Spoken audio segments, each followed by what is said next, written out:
तो इस वीडियो को देखने के बाद आप खुद कहेंगे क्या बात है सर, क्या बात, ये बात है। मान लीजिए कल एग्जाम है और आप कुछ नहीं पढ़े हैं, तो आप कहेंगे अरे बाप रे कल एग्जाम है, कुछ नहीं पढ़ा हूँ, अब क्या करें, और ऊपर से मेरा हैंडराइटिंग भी खराब है, ओ बाबू अब क्या करें। आप कुछ इस तरह से डिप्रेशन में आ जाएंगे, परेशान हो जाएंगे, बिकॉज आपने कुछ नहीं पढ़े हैं और कल आपका एग्जाम है, अब क्या करें।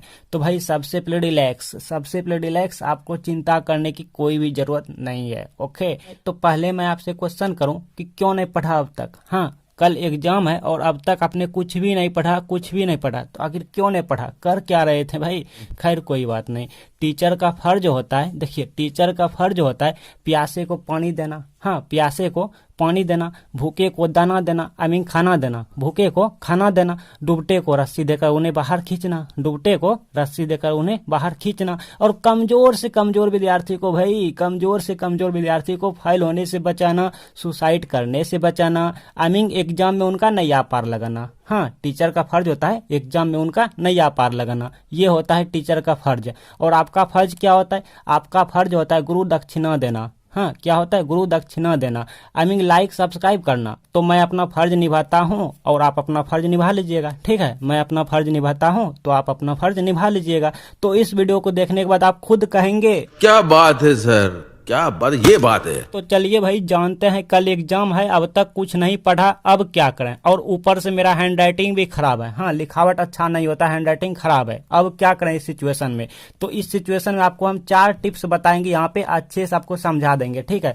देखिए सबसे पहले क्या है, आप अच्छे से समझिए। सबसे पहले अगर आपने अब तक कुछ नहीं पढ़ा और कल एग्जाम है, आज नहीं है ना जी, कल आपका एग्जाम है, तो आज क्या करना बैठ के बताओ। हाँ, आपको पता चल गया कि मेरा कल एग्जाम है, तो आज बैठ के क्या करना, आज आपको पढ़ना है। आज आपको क्या करना, आज आपको पढ़ना है। क्यों पढ़ना भाई? क्योंकि कल मेरा एग्जाम है। हाँ, लेकिन पढ़ना क्या है? बच्चे परेशान है, सर पढ़ना क्या है? पढ़ना तो है लेकिन पढ़ना क्या है? और इतने से आपका काम नहीं बनेंगे, समझ रहे हैं ना। सिर्फ इतना से काम नहीं चलेगा, क्योंकि कल एग्जाम है और आपको सिर्फ पढ़ना है, तो पढ़ने सब काम नहीं चलेगा भाई, सही बोल रहा हूँ। अब पढ़ने से काम नहीं चलेगा, पढ़ने के साथ साथ आपको क्या करना है। देखिए सबसे पहले पढ़ना है, ध्यान से सुनिए, यहाँ पे ध्यान से सुनिए।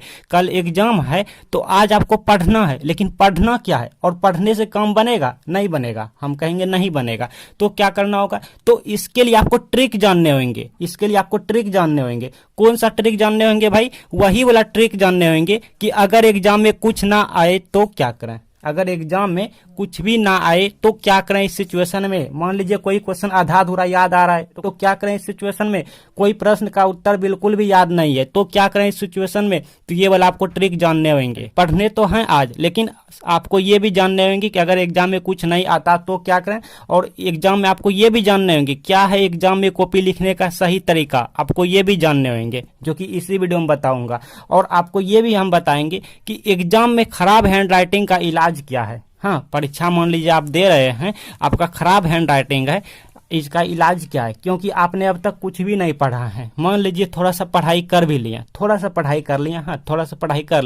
तो आपको ट्रिक भी मालूम चल जाएगा। थोड़ा सा पढ़ाई किया, नहीं किया तो वो भी ठीक है, ट्रिक से काम बन जाएगा। और ट्रिक से जब काम बनेगा तो यहाँ पे कॉपी लिखने का आपको सही तरीका आ जाएगा, खराब हैंडराइटिंग अच्छा हो जाएगा एग्जाम में। जब इतना सब हो जाएगा तब तो भाई आप आराम से पास कर गया। हाँ, आप आराम से पास कर गए, तो काहे को टेंशन भाई। कल एग्जाम है तो कल एग्जाम है, आज हम सब कुछ सिखा देते हैं, तो काहे को टेंशन भाई, काहे को। तो आप बने रहे वीडियो पे एंड तक। अब मान लीजिए आपका कल एग्जाम है, तो आज आपको पढ़ना है। क्या पढ़ना है भाई? लेकिन पढ़ना क्या है? पढ़ना है वो आपको मॉडल पेपर और क्वेश्चन बैंक पढ़ना है। जी हाँ, सिर्फ और सिर्फ यहाँ पे आपको मॉडल पेपर और क्वेश्चन बैंक पढ़ना है। अगर हम मैथमेटिक्स की बात करें तो मैथमेटिक्स का आपको फार्मूला पढ़ना है। क्या पढ़ना है? मैथमेटिक्स का फार्मूला पढ़ना है। आप कहेंगे सर अब तो एग्जाम आ गए हैं, अब पढ़ने से क्या होगा सर, मुझे कुछ भी समझ नहीं आएंगे। जी हाँ सर, अब तक हमने कुछ भी नहीं पढ़ा, अब पढ़ने से क्या होगा, अब पढ़ेंगे भी तो मुझे कुछ भी समझ नहीं आएंगे। तो देखिए हम कहेंगे अभी आप बहुत कुछ कर सकते हैं। जी हाँ, अभी आप पढ़ाई करेंगे ना,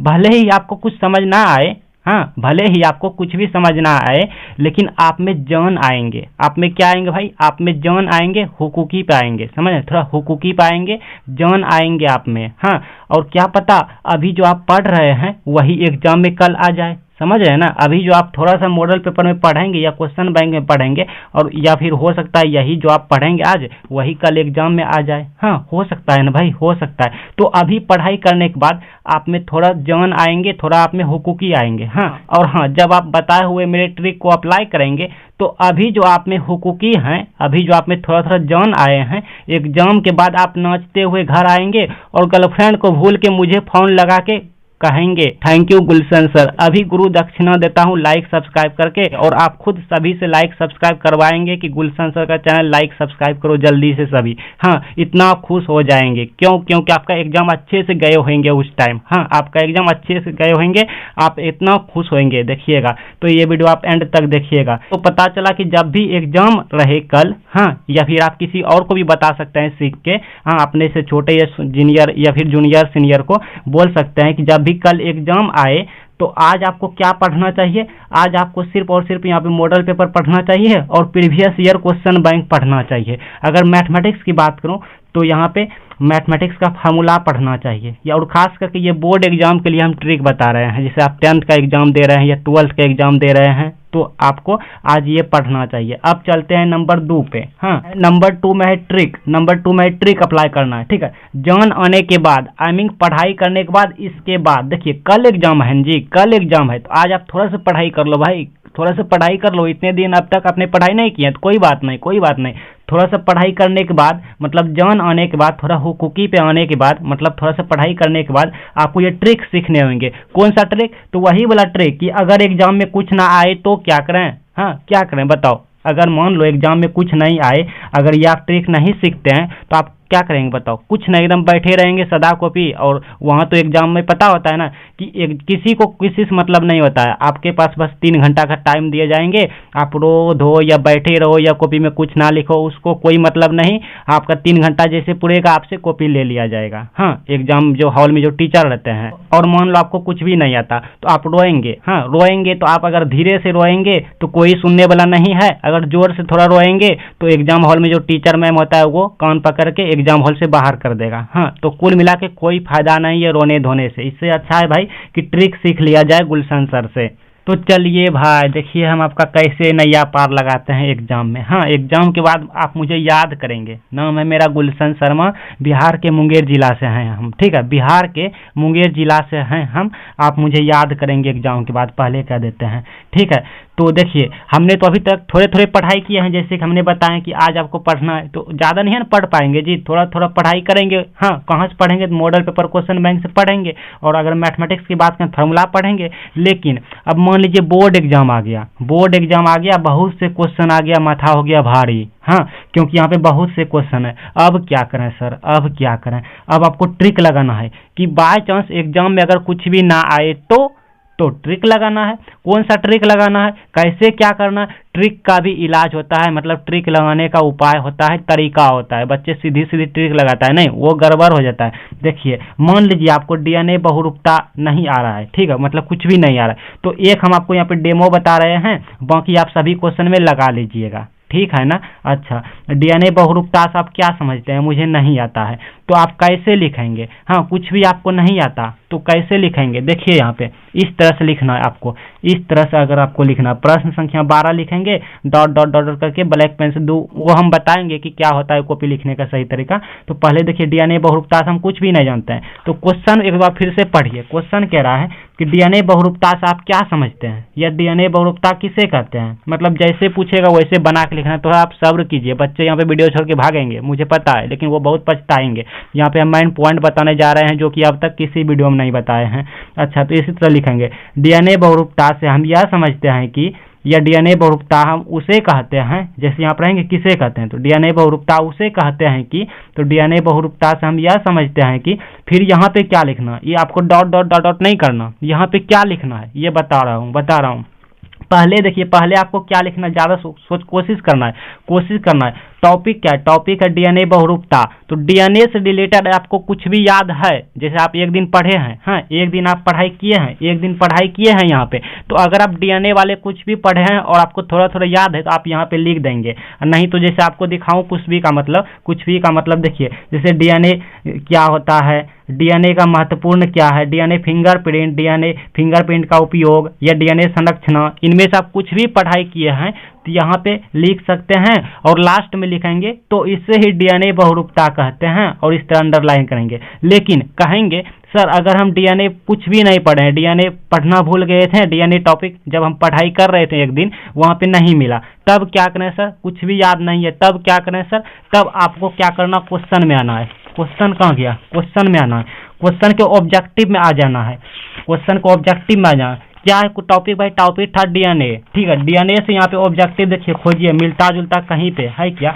डीएनए से ऑब्जेक्टिव कहीं पे खोजिए, डीएनए से देखिए डीएनए से मिला, डीएनए में हाइड्रोजन बंधन मिल गया, तो इसको यहाँ से उठा के और यहाँ तक लिख देंगे कहा जाता है। अब यहाँ पे किसके के द्वारा इन चार ऑप्शन में से किसी एक को यहाँ पे भर देंगे। अगर आपको आता है तो भी सही है, अगर आपको नहीं आता है तो भी इन चार में से किसी को उठा के यहाँ पे भर देंगे। एग्जामिनर को भी उतना नहीं पता होता है कि इसका आंसर होगा क्या, एक्चुअल में सटीक होगा क्या, एग्जामिनर को उतना पता नहीं होता है, क्योंकि ये OMR शीट में चेक होता है, OMR शीट मशीन जो होता है उसमें चेक होता है, तो एग्जामिनर को नहीं पता होता है कि इसका सटीक ऑब्जेक्टिव का आंसर क्या होगा, ठीक है। क्योंकि आपका जो सब्जेक्टिव क्वेश्चन है वो एग्जामिनर चेक करता है और ऑब्जेक्टिव क्वेश्चन जो रहेंगे वो OMR जो होता है मशीन के द्वारा चेक होता है। तो अगर आपका OMR मशीन के द्वारा चेक नहीं होता है तो भी कोई बात नहीं, चार में से किसी एक को यहाँ पे भर देंगे, ठीक है। निम्नलिखित की जगह जहाँ पे बैठाएगा बैठा दीजिएगा, और इतना से कम नहीं चलेगा, इसको उठा के यहाँ पे लिख देंगे, कहाँ पे? यहाँ पे इतना से कम नहीं चलेगा, और लिखना। और देखिए डीएनए से मिल रहा है, क्या मिल रहा है तो और उठा के लिख देना है। देखिए डीएनए से और मिला कि विशिष्ट स्थलों पर डीएनए को काटने वाला एंजाइम को क्या कहा जाता है। अब क्या की जगह पे ये चार ऑप्शन में से, ध्यान से देखिए, क्या की जगह पे ये चार ऑप्शन में से किसी एक को यहाँ पे रख देंगे, क्या की जगह पे, और लिख देंगे, यहाँ पे लिख देंगे, ठीक है। पहले इसको लिखेंगे, फिर इसको लिखेंगे, फिर और देखिए और मिल रहा है तो अच्छी बात है, नहीं मिल रहा है तो इतना से कम चल जाएगा, हाँ इतना से कम चल जाएगा, लेकिन फिर भी खोज लेते हैं। खोजने में क्या दिक्कत है? देखिए और मिल गया, देखिए और मिल गया। आप देखिए डीएनए में नाइट्रोजनीकरण क्षार एक साथ किस बंधन से जुड़े होते हैं। अब किस के जगह पे इन चारों में से कोई एक को बैठा देंगे और इसको भी यहाँ पे लिख देंगे, इसको भी यहाँ पे लिख देंगे। तो इतना जब हम तीन ऑब्जेक्टिव यहाँ पे भरेंगे तो ये तो हमारा बहुत सारा हो गया, तो होइए क्या जी, डीएनए से हो गया, कंप्लीट हो गया, ठीक है। ऐसे करेंगे तो एग्जामिनर यहाँ पे 2 नंबर दे देंगे, क्योंकि वो भी देखेंगे हाँ डीएनए रिलेटेड यहाँ पे क्वेश्चन है, डीएनए रिलेटेड आंसर में मिलता जुलता आ रहा है, तो वो दे देंगे, ठीक है। अब क्यों देंगे ये भी बताएंगे इसी वीडियो में, एंड में लास्ट में बताएंगे, बता रहे हैं। लेकिन उससे पहले ये बात कर लेते हैं, बच्चे हमसे क्वेश्चन उठाएंगे कि सर अगर ऑब्जेक्टिव में भी नहीं मिलता तो, जैसे हम ये खोज रहे थे, हाँ खोज रहे थे, ये मिल गया तब ना जी, लेकिन अगर ऑब्जेक्टिव में नहीं मिलता तब क्या करेंगे सर? बताओ सब, बताओ सर बताओ, तब क्या करेंगे? तब आप क्या करेंगे इस सिचुएशन में? किसी दूसरे क्वेश्चन का उत्तर यहाँ पे भर देंगे, हाँ यहाँ पे भर देंगे और लास्ट में लिखेंगे तो इसे ही डीएनए बहुरूपता कहते हैं। अब कहेंगे सर अगर किसी दूसरे क्वेश्चन का भी याद नहीं रहे तो, हाँ एक दिन जो आप पढ़े थे वहाँ पे, तो अगर उसमें से कुछ भी याद नहीं है तो जो पढ़ाई किए थे वो भी हम भूल गए सर, अब क्या करें? तो आपको कोई भी क्लास का याद आता है जी, हाँ आप वो कुछ ना कुछ तो पढ़े होंगे, चाहे 8वीं क्लास कोई भी क्लास में पढ़े होंगे, तो आप यहाँ पे भर देंगे। अब वो भी नहीं पढ़े हैं, कुछ दूसरे क्वेश्चन का भी आंसर याद नहीं है, तो आप इससे में से कोई ऑब्जेक्टिव उठा के भर देंगे, थोड़ा सा लिख देंगे, क्योंकि एग्जामिनर कहता है बच्चे की कॉपी खाली नहीं रहना चाहिए, खाली पेज पे हम नंबर 0 देंगे। अगर कुछ ना कुछ लिखा रहेगा तो अगर 2 नंबरिया क्वेश्चन है तो 1 नंबर दे देगा, अगर 4 नंबरिया क्वेश्चन है तो 2 नंबर दे के रख देगा, क्योंकि एग्जामिनर खुद चाहता है कि बच्चे की कॉपी में कुछ ना कुछ लिखा रहे ताकि मुझे नंबर देने बने। हाँ एग्जामिनर के पास खुद से पावर नहीं कि वो अपने से नंबर दे सके, तो इसीलिए वो चाहता है बच्चे की कॉपी में प्रश्न से रिलेटेड या फिर शायरी, लव स्टोरी ये सब नहीं होना चाहिए, लेकिन क्वेश्चन के रिलेटेड ही कुछ ना कुछ लिखा रहना चाहिए। तो लाइट चली गई, जो भी प्रॉब्लम होंगे थोड़ा आप मैनेज कीजिएगा, ठीक है भाई। अच्छा तो ये होता है लिखने का सही तरीका, ठीक है। तो सबसे पहले हम उसी तरह क्वेश्चन लिख देंगे कि उसे हम समझते हैं डीएनए बहुरूपता से हम यह समझते हैं कि, फिर यहाँ पे डीएनए रिलेटेड कुछ भी लिख देंगे जैसा कि अभी हम बताएं, और लास्ट में लिखेंगे तो इसे डीएनए बहुरूपता कहते हैं, आपको नंबर मिल जाएंगे, ठीक है। अच्छा आगे हम बात कर लो 3 नंबर में, 2 नंबर तक हम समझ गए। आगे है एग्जाम में कॉपी लिखने का सही तरीका। जी हाँ, अगर आपको ये नहीं आता है तो फिर आप जो भी क्वेश्चन लिखेंगे, उत्तर लिखेंगे, वो सब का मन रद्द हो जाएगा।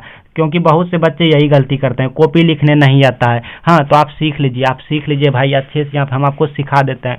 देखिए यहाँ पे क्वालिटी आप थोड़ा मैनेज कीजिएगा यहाँ पे, ठीक है। लाइट नहीं है, क्या करें, जब भी हम अच्छा कोई काम करते हैं तो मेरा कोई अब तक साथ नहीं दिया है, बिल्कुल एकदम अकेले। तो चलो भाई कोई बात नहीं, तो आपको हम क्वेश्चन पेपर ले दिखा के सिखाते हैं। तो देखिए भाई, सबसे पहले यहाँ पे खंड ब है पेपर में, तो खंड ब यहाँ पे लिखेंगे खंड ब, ये लिखेंगे ब्लैक पेन से स्केल रख के अंडरलाइन करेंगे, ठीक है, ब्लैक पेन से लिखेंगे। उसके बाद लिखेंगे लघु त्रिय प्रश्न, तो लघु त्रिय प्रश्न ब्लैक पेन से लिखेंगे स्केल रख के। बच्चे परेशान होते हैं कि सर ब्लैक पेन यूज करने का अलाउ नहीं है। देखिए अलाउ है, अगर आप सही तरीके से करेंगे यूज उपयोग ब्लैक पेन का तो अलाउ है, नहीं तो नहीं है। हाँ, ब्लैक पेन का कम इस्तेमाल किया जाता है, ब्लू पेन का ज़्यादा किया जाता है, कैसे वो भी बताएंगे। ब्लैक पेन का यहाँ यूज करेंगे, फिर यहाँ यूज करेंगे। देखिए अभी लाइट आ गया। इसके बाद हम लिखेंगे यहाँ पे प्रश्न 1, ठीक है, आप जो भी जानते हैं 1 या 12 लाइक जो भी जानते हैं प्रश्न संख्या यहाँ पे 1 लिखेंगे, फिर डॉट करके वाट लगा देंगे। 2 अंक स्तरीय प्रश्न है, मतलब 2 नंबरिया क्वेश्चन है, ठीक है, ये ब्लैक पेन से लिखेंगे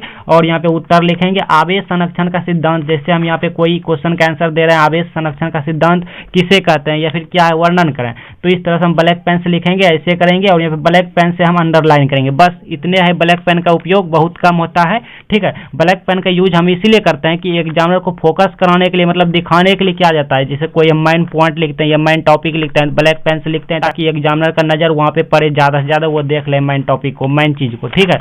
उसके बाद हम ब्लू पेन से लिखेंगे और बोर्ड एग्जाम में आपके पास थोड़ा ये चौड़ा कॉपी रहेंगे, इसका इस पार नहीं बढ़ना है ना ही इस पार बढ़ना है। उत्तर लिखते समय उत्तर में लिखेंगे इस तरह से, आवेश को ना तो उत्पन्न किया जा सकता है और ना ही से नष्ट किया जा सकता है। आवेश को केवल एक वस्तु से दूसरी वस्तु में हस्तांतरित किया जा सकता है।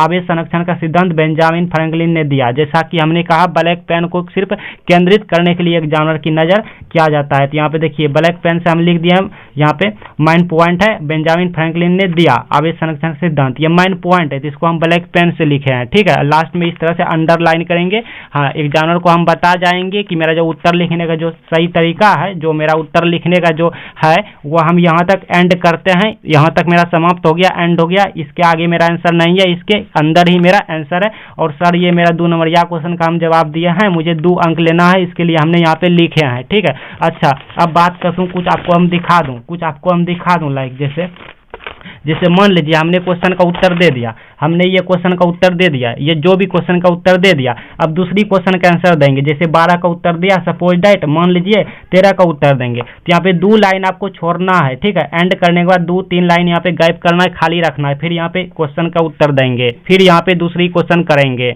तो ये होता है कॉपी लिखने का सही तरीका। और आगे है एग्जाम में हैंडराइटिंग खराब जो है उसका इलाज क्या है। हाँ, एग्जाम में खराब हैंडराइटिंग का इलाज क्या है एग्जाम में तो देखिए कुछ इस तरह से आपको जो लिखना है एग्जाम में, कुछ इस तरह से लिखना है। बताओ ये जो हम लिखे हैं ये मेरा हैंडराइटिंग अच्छा है क्या? नहीं है, बिल्कुल आपके जैसा खराब हैंडराइटिंग है, लेकिन फिर भी देखने में अच्छा लग रहा है। क्यों लग रहा है? क्योंकि हमने यहाँ पे जितने भी वर्ड लिखे हैं, जितने भी शब्द लिखे हैं, वो सब शब्द के बीच में हम यहाँ पे ज़्यादा गैप छोड़े हैं, खाली छोड़े हैं। जैसे देखिए आवेश और को के बीच एक पेन एक पेंसिल के यहाँ पे गैप है, एक पेंसिल की खाली है। को और ना के बीच एक पेंसिल खाली है, ना और तो के बीच एक पेंसिल खाली है, तो और उत्पन्न के बीच एक पेंसिल खाली है। तो इसीलिए यहाँ पे छोड़ अगर आप एक पेंसिल की दूरी पर वर्ड को लिखते हैं तो आपका हैंडराइटिंग अच्छा लगने लगेंगे। ये आप चाहो तो एक बार घर में लिख के प्रैक्टिस करें, आप देखें आपका हैंडराइटिंग अच्छा लगने लगेंगे दिखने में भी। तो ये था सही तरीका कि कल एग्जाम है, कुछ नहीं पढ़ा, अब क्या करें, और हैंडराइटिंग भी खराब है, तो इसका इलाज यही था। और हाँ, एक बात बता दूं, वायरल क्वेश्चन के लिए यहाँ पे आते रहते हैं वायरल क्वेश्चन, तो जो सब्सक्राइब करते हैं उन्हीं को मिलते हैं। तो आप सब्सक्राइब करके रख लीजिएगा, नोटिफिकेशन ऑन करके, आपको ये वायरल क्वेश्चन यहाँ पे मिल जाएंगे एग्जाम के टाइम। और आपको बता दूं, अगर आपको इंग्लिश में कुछ नहीं आता, फिजिक्स में कुछ नहीं आता, केमिस्ट्री में कुछ नहीं आता, मैथमेटिक्स में कुछ नहीं आता, तो क्या करें बोर्ड एग्जाम में? तो यहाँ पे एंड स्क्रीन पे एक प्ले लिस्ट आ रहे हैं, इस प्ले लिस्ट में जाके सभी वीडियोज को बारी बारी से जाके देख लीजिए।